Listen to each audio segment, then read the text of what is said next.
కల్కి 2898 ట్రైలర్ అయితే వచ్చిందనమాట ప్రభాస్ గారిది. ఇప్పుడే చూసాను. నెక్స్ట్ లెవెల్ అంటే నెక్స్ట్ లెవెల్ ఉంది. చాలా బాగుంది అనమాట ట్రైలర్ మాత్రం. ప్రభాస్ గారు అయితే నెక్స్ట్ లెవెల్ లుక్ అని చెప్పుకోవచ్చు.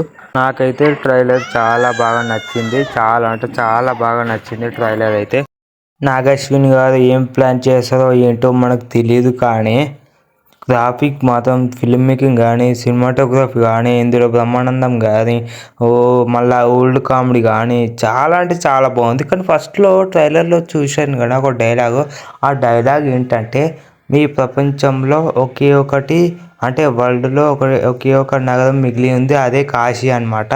కాశీ ఒక్కటే మిగిలి ఉందన్నమాట ప్రపంచంలో. అందుకే అక్కడ కొన్ని వాటర్ కూడా దొరకడం చాలా కష్టం అనమాట. అంటే ఇప్పుడు అంటే ఆక్సిజన్ కూడా అమ్ముడు పోతున్నాయి అనమాట. అంత ఇది ఉందన్నమాట అక్కడ.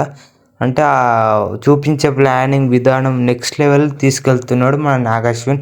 ఏం ప్లాన్ చేశాడో మనకు తెలియదు. కానీ ఇందులో ఇంకా దుల్కర్ సల్మాన్ని చూపించలేదు, నానిని చూపించలే, విజయ్ దేవరకొండ చూపించలే, కమల్ హాసన్ చూపించలే. కానీ ఇందులో మెయిన్ విలన్స్ని అయితే చూపించారనమాట. దీపికా పడుకొని చూపించారు, ప్రభాస్ని చూపించారు. ఇక మిగతా క్యారెక్టర్లు వేరే అనమాట. అశ్వత్థామ కూడా ఇందులో ఉన్నాడు, అది అమితాబ్ బచ్చన్. అలా రాజేంద్ర ప్రసాద్ గారు కూడా చాలా మోటివేషన్ డైలాగ్స్ అయితే చెప్పడం జరుగుతుందన్నమాట. చాలా అంటే చాలా బాగుంది. అంటే ఇందులో డబల్ ట్రిపుల్ క్యారెక్టర్స్ కూడా వాడచ్చని మనకు సూచించడం జరుగుతుంది.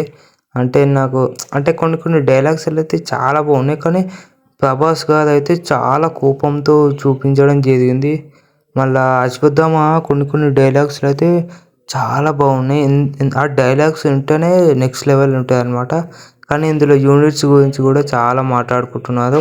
ఎక్కువగా అయితే మన బుజ్జి గురించి కూడా కొంచెం చూపించారు, కొంచెమే అనమాట. ఇంకా ఎవరి గురించి ఇంట్రడక్షన్ అయితే చూపించలేదు. ఒకవేళ లైక్ చేసి సబ్స్క్రైబ్.